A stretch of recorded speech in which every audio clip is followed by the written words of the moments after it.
गुरुर्ब्रह्मा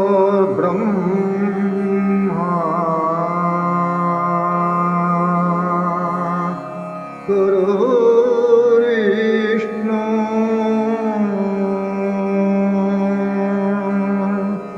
गुरुर्देवो महेश्वरः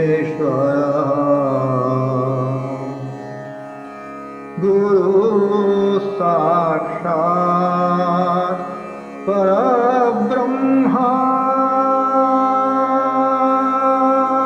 गुरु साक्षात् परब्रह्मा तस्मै श्री गुरवे नमः.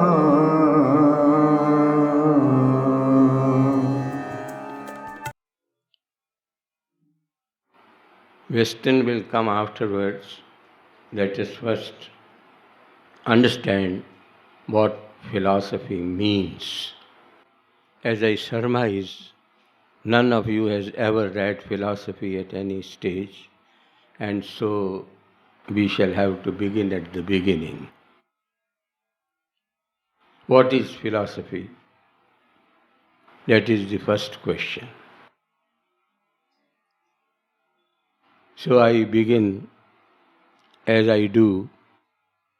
What is philosophy? You must have been told already, but I don't mind repeating it. Philosophy of me is made up of two words, Philo and Sophia. Philo is love of, Sophia is wisdom. Philosophy, therefore, comes to be love of wisdom. Philosophy is equal to love of wisdom. Very well. But which branch of study is not love of wisdom? All branches of study profess to satisfy your love of wisdom. No branch of knowledge tells you it will lead you towards ignorance. Every branch of knowledge promises to lead you towards wisdom. So what is so very special about philosophers? What is it that they specialize in doling to the student who goes to learn philosophy? This is a very naughty question. Knowty, not Naughty. This is a very naughty question, complicated question, and we will have to answer it. I will answer it with another incident, story, which is very commonplace and all of you have read at some stage in your school life. The story of half a dozen blind men going to see an elephant. You have all heard it, read it. Some blind man going to see an elephant. They were blind, so one felt at the leg of the elephant and said, "Oh, it is like a huge pillar." The other felt at the tail and said, "Oh, it is like a thick rope." Yet another at the ears and said, "It is a big fan."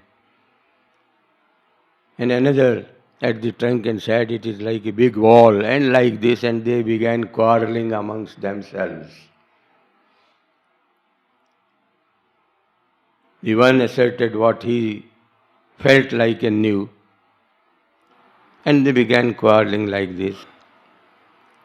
A man in the fullness of sight like you happened to pass that way. It was a very funny sight, blind men fighting amongst themselves. He stopped to inquire what was the matter. And each one came up his version and said, he says the elephant is like a rope. I say it is like a thick pillar. It is so very obvious. He is not seeing the obvious even. When all had spoken out their version of the object elephant, the man had a smile and told them, "See, you are all right. None of you is wrong. You are all right. But none of you is totally right. Each one of you is only partially right. Meaning, the truth is a whole thing.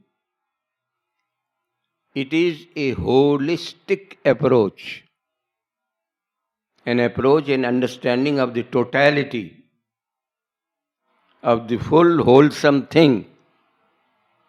You are each right in your way. The elephant is, yes, truly a thick rope, a pillar, a wall, a fan, and like this, a tunnel. All this is. But it is not just this only.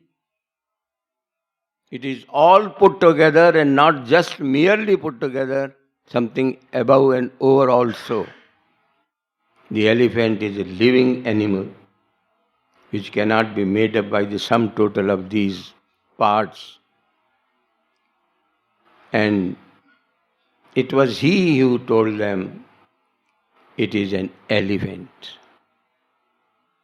It is truly a thick rope also, but it is not just a thick rope, it is much more than that also. Philosophy aspires to do exactly this for you. Philosophy, as I told you, has a holistic approach. It is a study in the understanding of the totality of the wholesome reality of the object before you. All branches of knowledge, especially the sciences, they deal exclusively with their parochial approach, with their particular sphere of knowledge. Physics will tell you all about physical phenomena, but nothing about chemical phenomena. Like this, botany, zoology, economics, sociology, psychology, all branches of study will tell you something relating to their portion of knowledge. Portion meaning what? There is no portion in reality. We have divided into parts and portions for convenience in our study. Einstein was the greatest physicist, but if you ask him a question, an elementary question on the chemical phenomena of the world, he will have to profess his ignorance and say, you have to go to a chemist, you have to go to an expert of chemistry. They are like the blind man, individual blind man, describing the particular portion. Their study is not wholesome, not of the totality. A total, integrated, a comprehensive picture of the whole thing, that is called a holistic approach, the approach of the totality. When you talk of totality, you are having a holistic approach. And life in its experience is holistic, I may tell you. It is not made up of parts. It appears to us to be made up of parts, but it truly is not. So,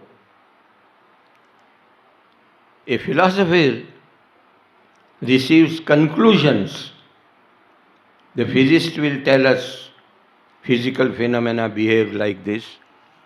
These are the nuances of behavior of physical phenomena. Like this, the chemical scientist, the botanist, the economist, the psychologist, they will all talk of their sphere of study, but not of the totality. Who will give a total picture? Like the man in fullness of sight who corrected them all and said, it is an elephant, it is not just this or that. That role the philosopher is supposed to be playing. A total, an integrated, a comprehensive, a picture which you can understand and grasp. That picture will have to be presented by the philosopher. That is the role of a philosopher. And in that respect, we say, we lead you towards a love of wisdom. Philosophy does not study any particular branch of experience or objects. It is the same phenomenon as each one of us confronts and comes across in day-to-day life. The way of looking at it is different. You ask, what is the meaning? By the way, you are required to study the nomenclature of your paper is history of Western philosophy. You cannot ignore the word history. History is the most important word here. What is history? And you all say you have read history in school. And history is history, a narrative and description of the events that occurred in the past. It is this, but more than that also. Much more than that. It is not just a narrative or description of events that happened in the past. It is all right, it is there, it is that also, but it is more than that. And what is more than that? Why did the events occur as they did? Why did the Battle of Plassey take place? Could it not be avoided? If you enter into the whys, WHYS, the whys of all these incidents, you are doing history. History nowadays means this thing. It is not just a descriptive narrative of events that happened in the past. It is to enter into the meaning and reason, the raison d'etre as it is called in French. Why did the events happen as they did? When you delve into this, you are doing history. The philosopher, not necessarily a philosopher, even you, a non-philosopher, he is a rational being. Nature has willed him to be a reasoning animal. Animal all men are. We have our appetites as the other animals have. Thirst, anger, protection of the body, gregarious instinct, reproductive instinct. All these things are there. Over and above all these things, we are a thinking being. We are not a thinking machine. We are being. We are sentient. We are feeling. We are sensitive beings. And thinking means we are supposed to be asking questions. We should not gulp down things as they are doled out to us. We shouldn't be that. We are rational beings. And any rational being cannot stay put with what is there in the external environment for a long time. He will have perforce to ask why all this is there. Do you think the apple fell for the first time when Isaac Newton saw it? Apples have always been falling down. What is so very special about an apple falling down? That he asked the question, why did the apple fall down? People scoffed at him and said, what is so very special about an apple falling down? Apples have always been falling down. But he said, no. Why does the apple fall down? Why doesn't it go up? He asked the question and answered. Great blessing he brought to mankind. If you have to be an alive and alert person, you cannot swallow around things as you are told. There is a very great branch of philosophy, a portion of philosophy called religion. All religious lore is not subject to questioning and answering. It is not available for reasoning. Religion reveals. It shows you things. Take it or leave it. That is the attitude of religion, but philosophy does not have this religion. You have to stand the scrutiny of criticism and understanding. You have to answer every question. If you are an inquisitive person, if your curiosity, if your desire to know things is not quenched easily, you have to be pursuing and pursuing, persisting and persisting. That is the approach of a philosopher.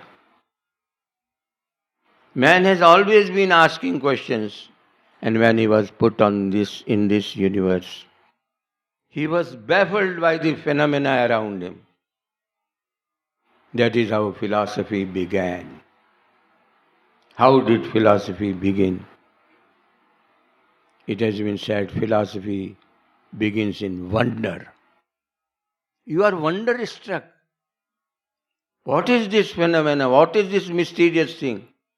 Why do things come up, stay for a while and disappear, then come again? What is the story? What is this cycle? Man is born, lives for a while, then dies again. Why is man born at all? Why is there so much discrepancy, so much disparity in life? A man rolls in luxury, another starves, is not able to meet the two ends meet. Not able to meet the two ends meet. These are questions which no thinking man can ignore. And I may tell you, you are very, very blessed in being the inheritors of a great tradition, a legacy. The Hindus have made splendid strides in philosophical pursuit and studies. For this disparity in man's portion doled out in life, the Hindus have come up with a wonderful answer. No philosophy, no religion in the world has answered it so beautifully and so convincingly as the Hindus did. They had the theory of karma, action and reaction. What you sow, you must reap. There is no escape from it. Compromises have been made to placate the global, but there is no compromise. The moving finger writes, and having writ moves on. This is a rubai from Omar Khayyam. The moving finger writes, and having writ moves on. Not all thy piety, nor all thy tears shall lure it back to cancel a word or half a line. Relentless law of karma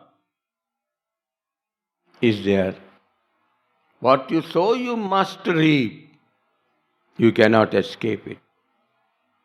And because you sowed the wrong thing, you shall have to reap the wrong thing also. All these, are questions which fall in the purview of philosophical study. There is nothing, it is said, which is beyond the ken of a philosopher. A philosopher is supposed to be able to answer every question, and if he is not able to answer it, he is at least pursuing the answer to it. That is the minimum requisite of a philosophical study. Our forefathers of the Rig Vedic age were thrilled by the spectacle around them. Nature was so beautiful and bountiful, so generous, so liberal, so kind. The seasons were regular, the rains were sumptuous, the harvests were bumper. Everything was designed perhaps to the happiness and goodwill of man. Who manages it? Who does it? For the smallest activity, if you want to move a desk an inch, you need an intelligent agency. Who is managing all this? Which is this intelligence, this colossal intelligence, which is managing the whole show? and they were baffled, they were awe-stricken. It is a very peculiar word to philosophy, awe, A-W-E. It is not fear. It is ordinarily translated as fear, but it is a different feeling which you have to be a little more advanced in philosophy. For the time being, it is all right for our understanding that it is a sense of fear which is induced in a man. They were awe-stricken. Who is he that is managing all this? And it cannot be anything but conscious. An inert matter, a desk or a log of wood about us, won't be able to put in any activity. It is only a conscious material that can do it all. And they believed it was a colossal conscious entity which manages the whole show. Now let us try to enter into an understanding of the nature of this reality. This is what they thought, and the great richas of the Rig Veda came up. Like this, in every country, I told you about the East because we are familiar with it. In the West also, such development is bound to be there. We shall have a look at it in course of our study. But for the time being, let us be content with the ordinary understanding, routine understanding that philosophy begins in wonder. What wonder is there when you look at the suffering of man? Man was put in the world, as many religions profess, to enjoy the blessings of God. But who has looked at the suffering of man? Man-inflicted suffering, the concept of poverty and the ruthlessness and pitilessness of misery, not to lag behind. Nature also sends us earthquakes, tornadoes, typhoons, famines. What we in a word call the problem of evil is there. What wonder is there? They said. And a great philosophical movement is started in our own country, trying to unravel the mystery of suffering and grief in life. Now I am asking you a question. Can any one of you tell me what that movement was? It started in our own country, this great movement. This was great religion, greatest religion, one of the greatest religion of the world was started in our own, yes? Buddhism, yes. Buddhism. The spectacle of suffering. There is a very beautiful poem written by Edwin Arnold.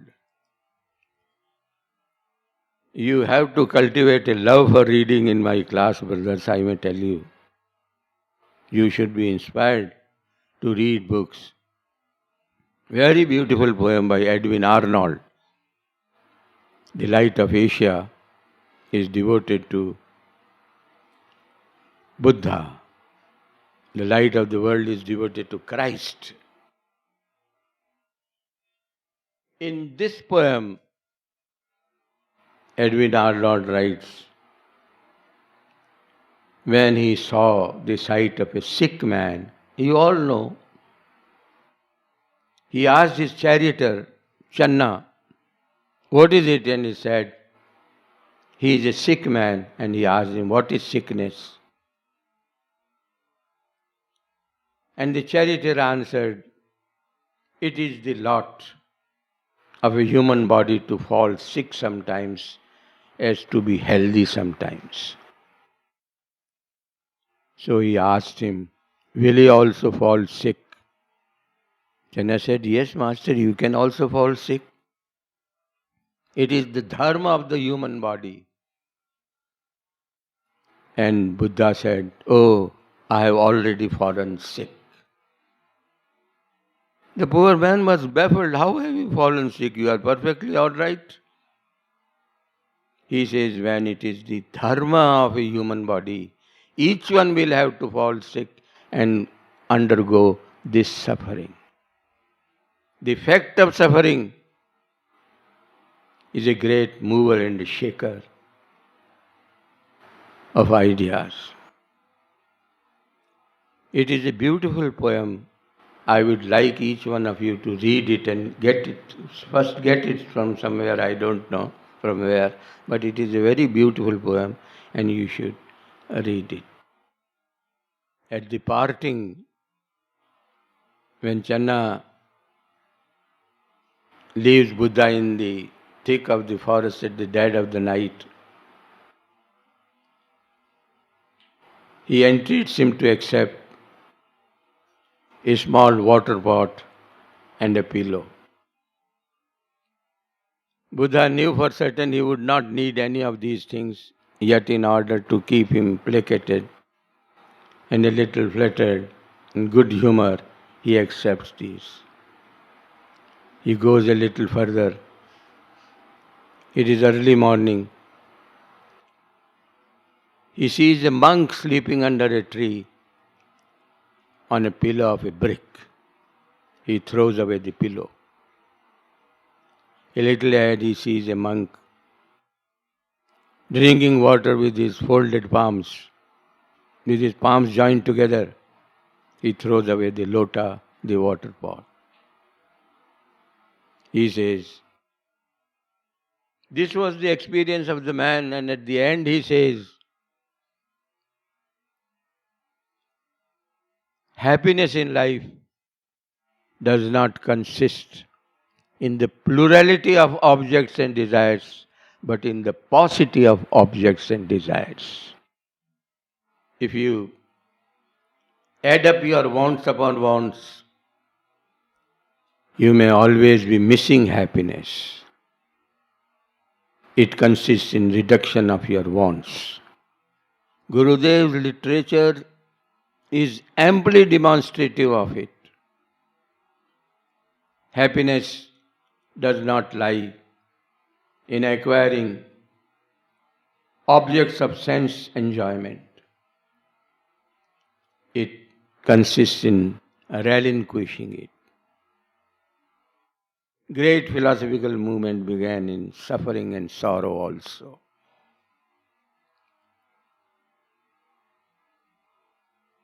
There, people like me who are on the other side of the divide, the fear of death is the beginning of all philosophy and study of all religion. No man can brook the idea that at one point of time he shall not be. How come? I shall not be. I will have to be.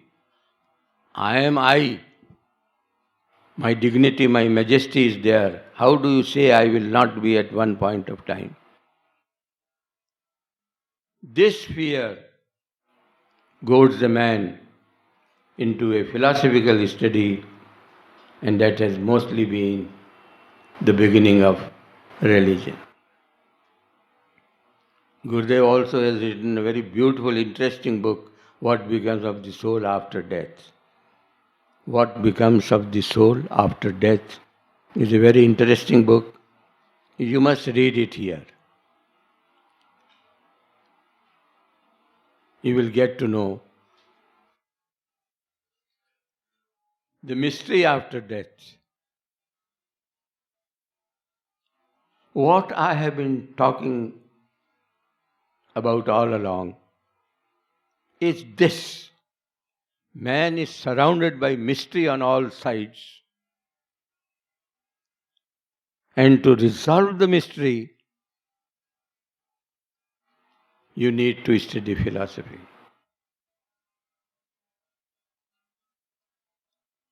Einstein the mightiest physicist of the modern age, physicist, whose job is only to deal with the physical phenomena, solid things, nothing left to imagination or surmise.